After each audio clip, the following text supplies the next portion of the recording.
Hello, sir. Good day. I feel like I'm on a weird angle. Shuffle. Feels very Christmassy. I feel very Christmassy. Well, 'cause you got Christmas music blasting through the house. I know. And you haven't complained at all. I haven't been here since you turned it on. I've been Okay. running errands all day. Okay. Yeah. We start Christmas baking. Yes, it's only October 20-ish? Yeah. Something like that. Late October. Andrew does not let us do anything Christmassy until after Remembrance Day, which is fair. But Christmas baking. Christmas baking is fine. Christmas baking, I usually start in September. So I'm kind of late on the ball this year. And it's not, it's just every event needs its own time. There's already Christmas stuff in Costco. It's been there for 3 weeks. There has been, when did I go to Costco last? Was back to school and there was Christmas stuff. And it's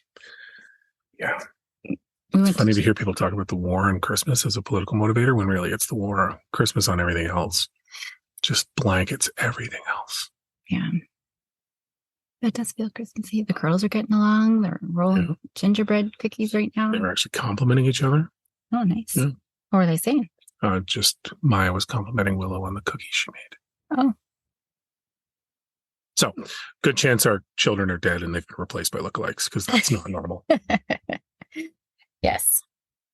So, speaking of holidays, was going to talk about Halloween.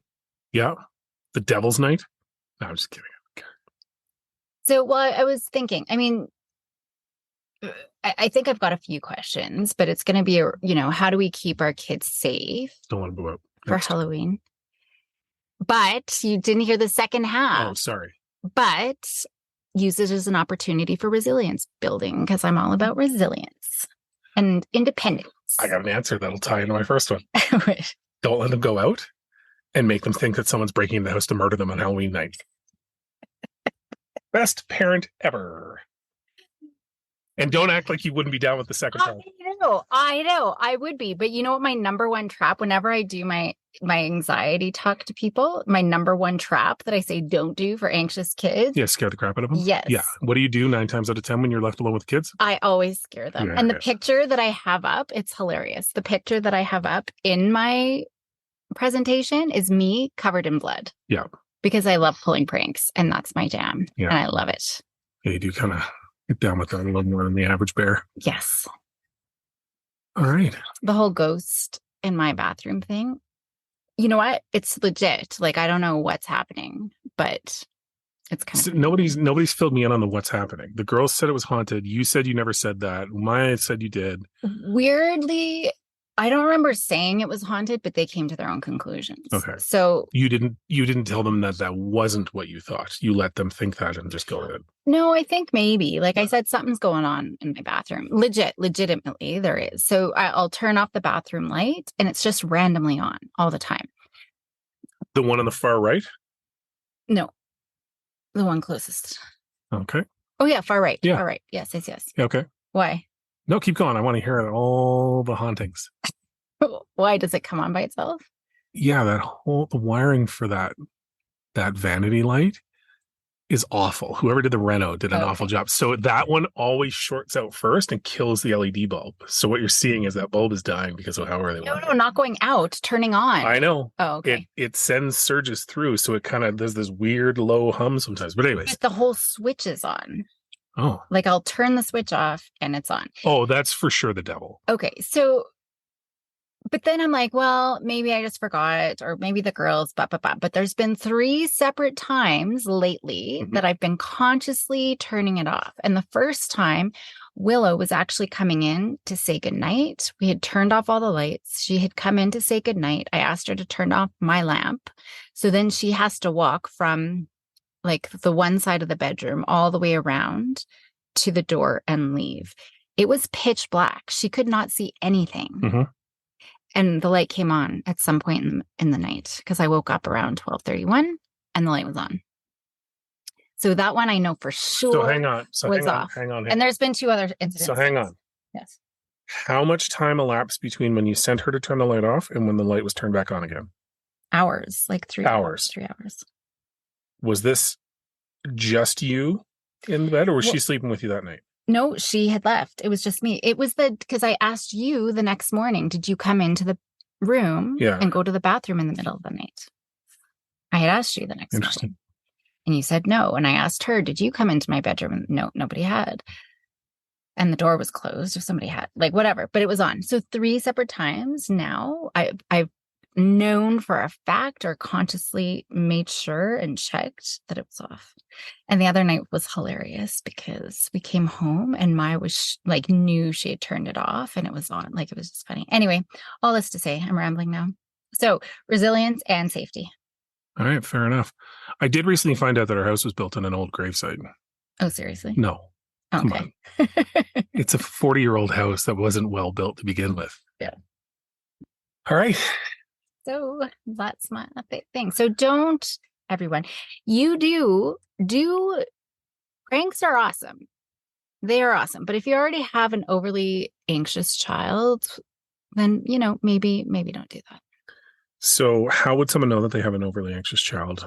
And how would they restrain themselves from actually That's the exploiting problem it? with the world today is that I think all children all of a sudden are anxious because we're just having this conversation. And this is like, I'm developing a whole resilience program that I want to have worldwide because our kids are crippled. And we were just having this conversation the other day that one of my colleagues, her husband or some friends or something, they had just hired a bunch of new people, 20s, 30-year-olds.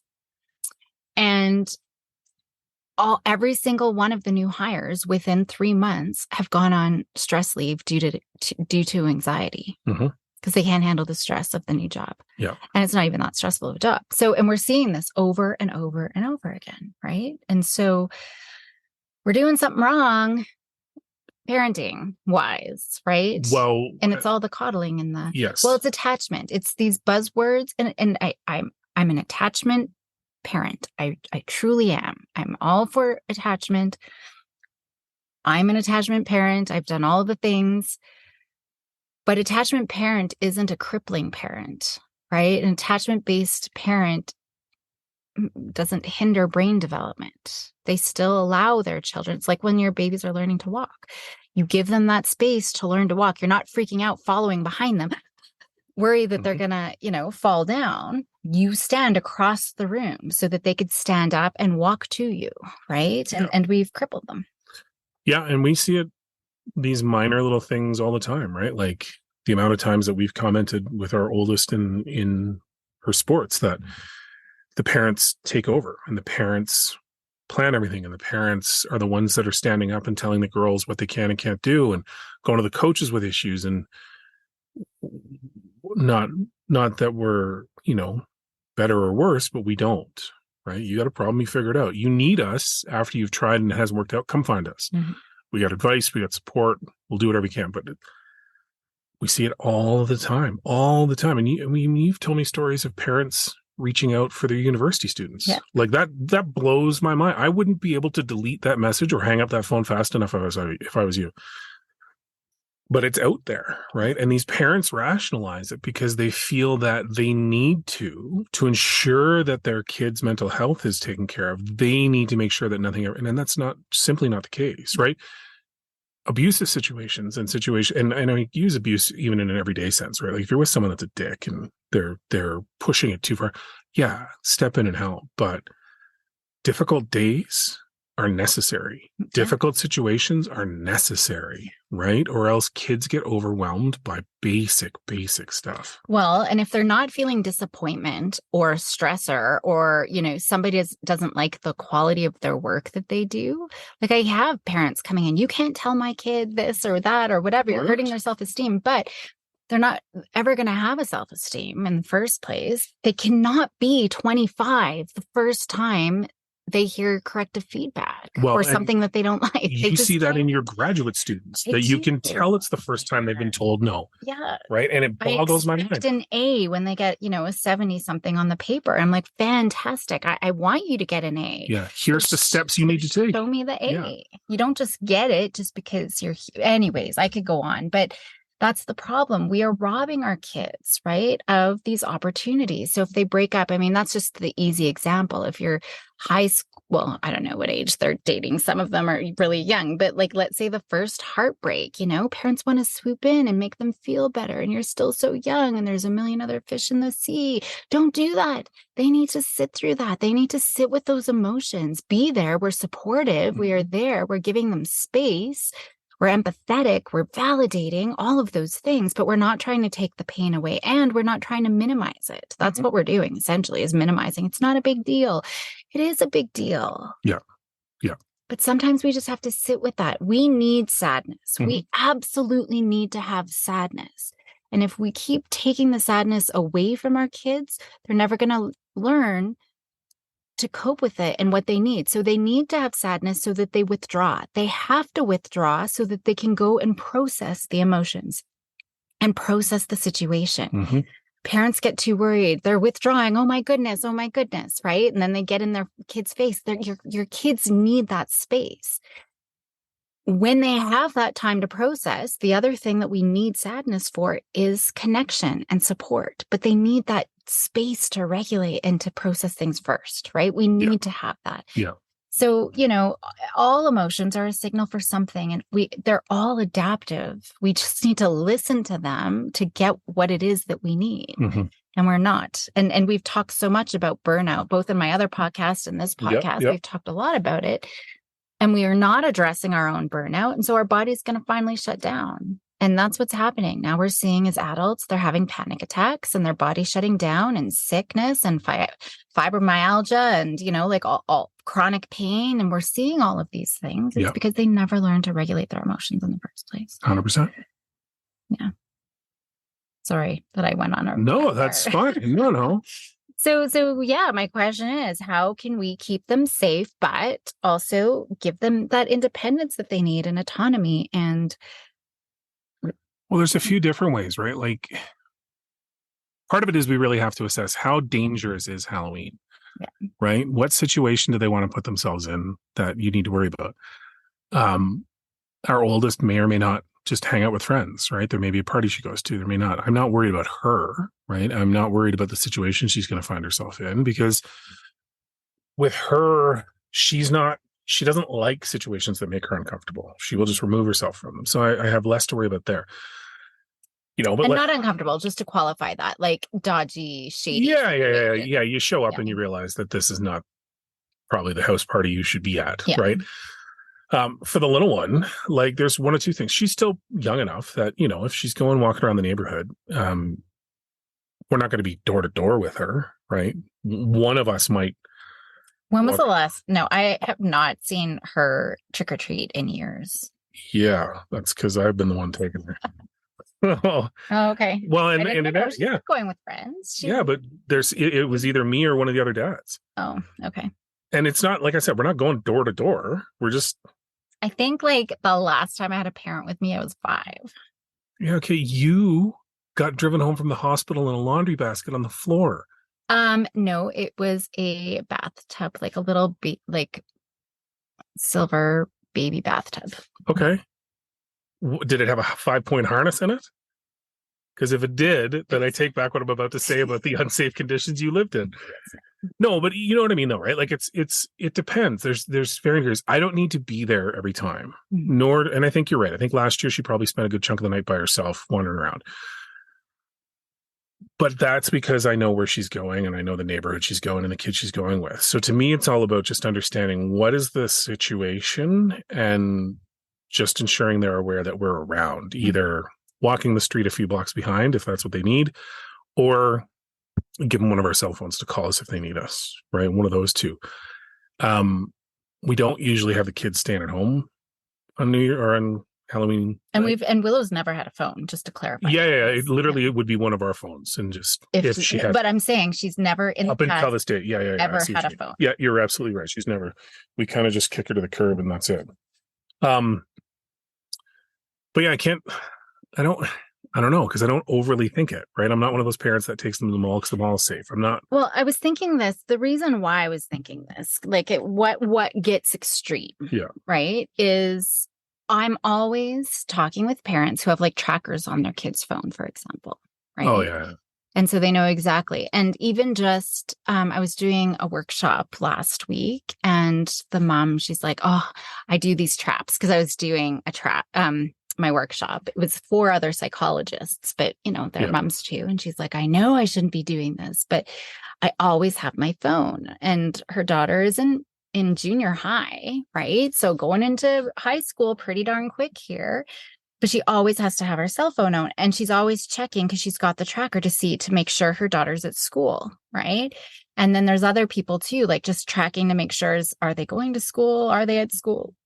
Where are they? So just these tracking Mhm. devices that I could see, like for me, that's extreme. So I told the mom, it was at our break, our morning break, turn your phone off until 12. And she was just like, I can't do that. And I'm like, well, why can't you? Like, I'll do it for you if you can. But she almost had a panic attack because she's just needs to see where her daughter is at all Why? times. And I'm like, that is so, see, you know, so that the mom needs to work through her discomfort. And so we put in all of these it's just an illusion of safety, that's, Well, just like it's an illusion of danger for most of the lives of the kids, yeah, right? There is exactly. no person hiding around the corner ready to kidnap them. No. Could it happen? Absolutely. Is it likely to happen where we live? Pretty slim. Well, and that's just it. So looking at if you're in a place where there are gun wars Yeah. and murders and, well, first of all, your kids are probably way more resilient than ours anyways, if you are living Yeah. in those And the chances of neighborhoods. everybody getting set up for Halloween in the middle of a war zone is kind of slim too. Yeah. Right. Yeah. And that's what I meant by assess the situation, right? We don't Mhm. I might not be the right person to answer this because I don't know that we live in a particularly dangerous situation. So for me, it's really comes down to, have the kids found someone that they can hang out with that night so they're happy? Mhm. And do I need to drive them and drop them off, or is the other kid coming to our place? Yeah. That's literally the logistics of us. So beyond that, we don't check candy, right? There's some candies we tell them not to bother I was with, going to get to the candy piece in right? a minute. Because like when we were growing up, there was always the myths about razor blades and apples and poison popcorn balls, and I don't think any of that was ever really legitimate. And no one's ever going to give your kid drugs at Halloween, because what self-respecting person would give away drugs for free? It Yeah. just isn't the case. You know what I mean? Like there's all these stories. But I think you hit the nail on the head already. It's not about the kids. It's about the parents, Mhm. right? And the parents panicking, and the parents, and maybe that's what the question should be, is what is it about our generation or the generation around us that has younger kids that makes us so paranoid and scared of the world? What Mhm. was it about how we were raised, right? As we've joked around as being the last feral children, did that fundamentally ruin us and give us the inability to actually see the world for what it is? Or why are some people so scared of it? I wonder how much is just social media, and right, like, because we do see all of these scary things. I mean, when I was a kid, yeah, you grew up with the 6 o'clock news or Yeah. whatever, but now it's just everywhere. Every headline, it's popping up on our phone. Like we're bombarded all the time with all Hmm. of these things. So I think there's that piece. I think there is so much more, with parenting. Hmm. Every parent, like, we're just, it's shoved down our throat even from the minute we're pregnant. Eat this, don't eat this, do this, don't eat If this. you don't Oh have my enough of gosh. this, your kid's going to grow up with 10 arms. What? Yeah. Exactly. And I think we've just been bombarded so much with it, and we're so scared of messing up our kids, and it's just this information overload Well, and it's everything else. it's funny because a few weeks ago I went out of town, as you know, on a bit of a golf weekend with some buddies. And every time we'd either wake up or we get back to the condo, the TV would go on and it would go to CNN and it would be on for the rest of the day. And I'm not used to that, right? Like if anything's on in the background, it's music, or we're downstairs watching a movie. And I didn't know how to handle it. Like it in a way, it was really abrasive to me. Like I'm like, okay, like I get it, it's on, it's whatever. And I asked them, like, why do you need to? Oh, I like to be informed. I said, okay, but you're watching news from a different country about stuff that has nothing to do with us. So why is that important? Like, why wouldn't you turn it to at least CBC, the Canadian news station? Well, no, I like this guy because they this and they. I'm like, again, but so what? Like, why do you need to hear about this? Mm. What does this do for your day? And both guys that I was with is like, no, I like this newscaster and I'll switch to this news show so I can see this person. And I'm like, okay, all right, cool. Like, that's great. But you're investing a lot of time and energy in something that is 90% irrelevant to your day, Mm. really. Right. And it just, it was just a reminder again. And I've talked about it before. I grew up with TV going constantly, Yeah. constantly. Right. It was always on, always a show, always something. And now it really aggravates me. And me going away, like I don't even scan headlines as much as I used to. Right. I keep somewhat of a sense of what's going on, but usually it's an offshoot of my actual interests, right? If I'm checking on hockey scores or F1 and something pops up, okay, I'll read it. But I know it's aggravating to one of my friends because he's a huge news guy and he'll just send text with no context, assuming I understand what he's talking about. And 100% of the time I don't. I'm like, dude, what are you going on about? But to your point, because I'm rambling now, I think to your point, that's exactly it. It's this, we've been conditioned, we as a collective have been conditioned to always feel like we have to be in the know, always feel like we have to be quote unquote connected to our friends online, and always feel like we have to be pursuing this goal of perfection or success or whatever it ends up being, which is reinforced by all these other channels. And none of it is true. None of it is real. None of what's going on around the world really affects me that greatly. No, and I had a similar conversation with a friend this weekend where he was the same. He's like, I don't watch the news anymore. I'm like, dude, I haven't watched the news in years. Right. But it's amazing to me. So back to my original question, I guess, I wonder if we're seeing this parental group that we are a part of struggling so much because it's weird. Although we are the first feral generation, or the last feral generation, as soon as we kind of started coming of age, it was around the time of 24-hour news, right? We've lived through the creation of all of this inundation of information and the social media and cell phones and all the stuff that our parents didn't have, and our kids now can't even relate to the first instances that we saw of these things, right? And yeah, I think it just reinforces what you're saying. It's just too much. And the social comparisons and information, like I said, around like attachment has become such a big thing, and we're traumatizing our children. We can't let them, as babies, cry it out. Every little thing is, oh my gosh, we're going to traumatize them. And so that's another buzzword that's come out, that all of our children are traumatized. Well, here's the thing. I don't know if we talked about this before, but I was watching Blue Zones, and it's about just living, because I plan to live to 150. And so I'm just checking to see I'm gonna what miss people you do. for those years. We're going to have to move to a warmer place, though. Done. That's definitely done, because I was chilling my what off today trying to get stuff done outside. Common theme so far is that they're in warm environments, which we are not. But anyway, the very first place he went was Okinawa, right? And so he was talking to these women, obviously, who were children during the war. And they were told to commit suicide when the war had ended. Or I guess sorry, I shouldn't have said that. That was not PC of me, but they were given grenades. So they said, because they could hear the American army coming, and they literally were put live grenades into these children's hands. And they said, just let go. All you need to do is let go as soon as you see an American soldier. So these children are sitting there crying by themselves with grenades ready to kill themselves. And so, in talking about this, like, how traumatizing is that? Yeah. But she is thriving. And so there was so much resilience. Not that we're ever going to give our kids a live grenade, but I'm just saying, it can't get any worse than that. And she saw every single one of her family members get killed. And she survived.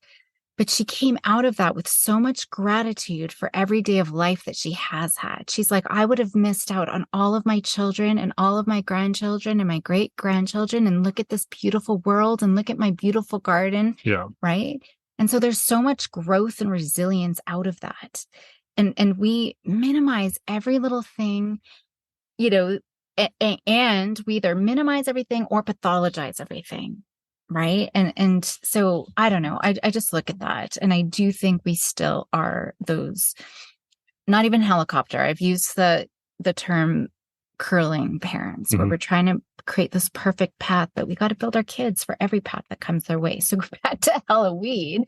I don't know. Like if I were to give some pointers, candy, yeah, I mean, you can have some rules, right? Like just don't Yeah, eat yeah. it if it's not packaged. If it's Yeah. like a homemade thing, maybe check it, Sure. right? Like maybe that's a thing. Because as a guy that used to partake in some of the homemade stuff, they weren't all winners. Let's be honest. So you're not probably missing out on anything. That popcorn ball, Yeah. come on, move on. Yeah. So just like if you're gonna give, like maybe just give them one or two things, right? Like don't go into the house.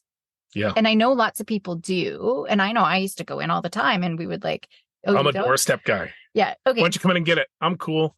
You've got arms. Just pass it over. Yeah. Yeah. So, you know, like maybe that's it. Maybe it's just don't go into the house, stay on the, or so we want to use positive language. So stay on the doorstep. Yeah.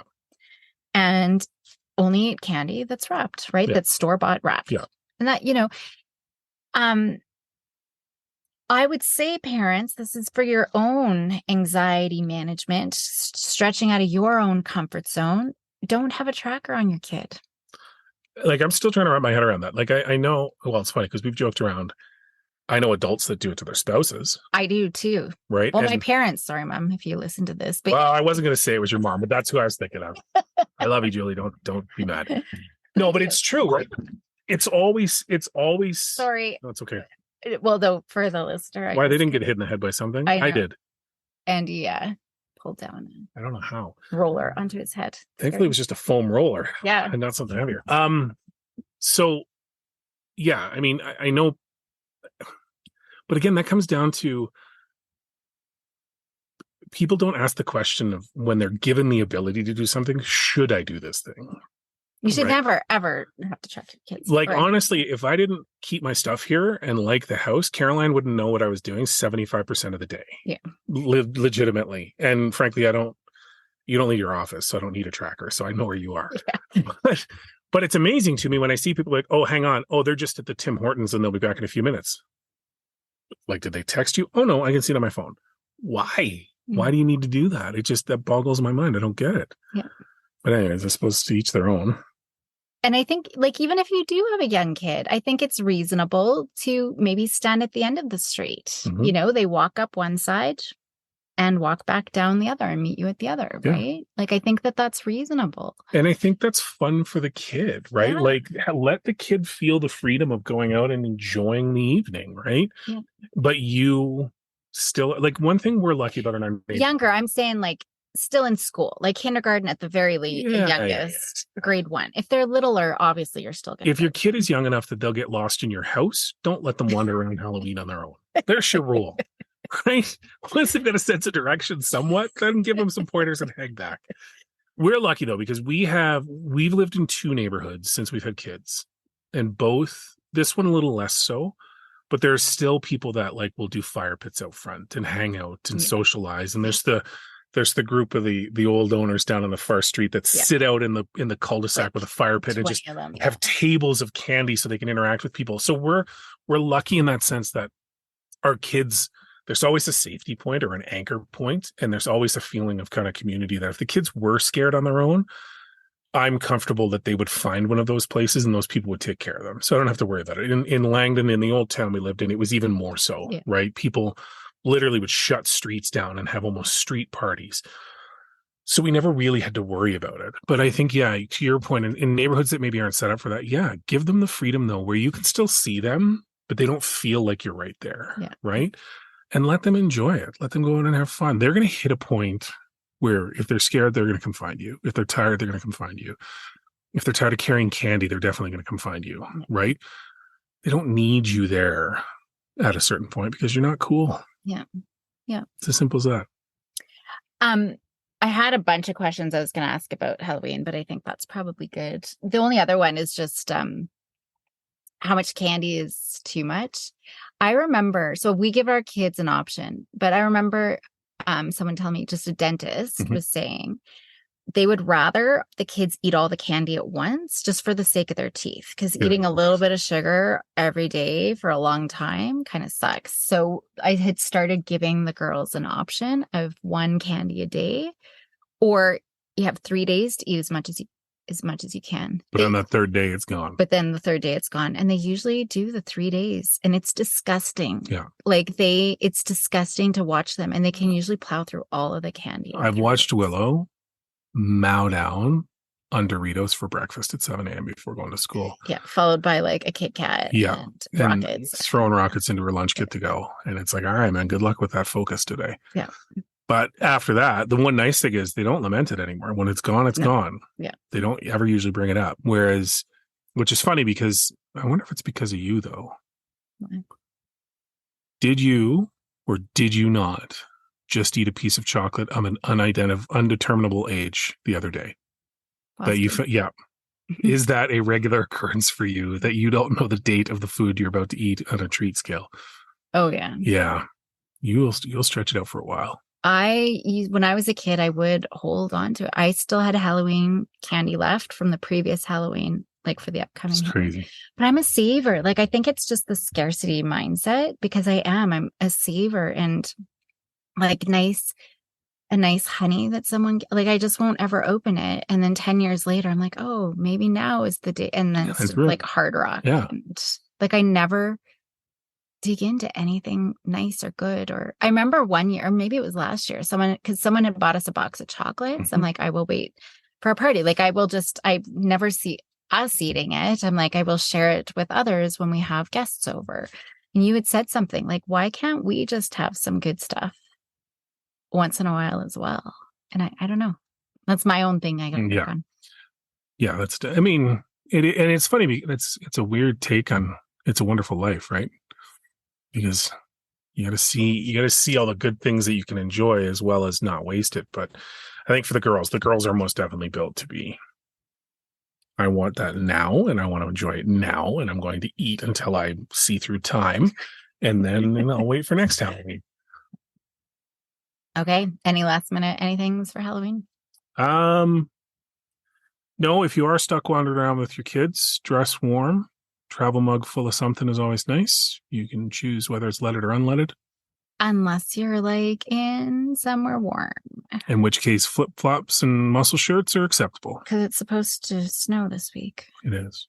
Probably the day that this airs. You know, out of the 3 cars we currently have parked at our house, do you know which one does not have winter tires on it?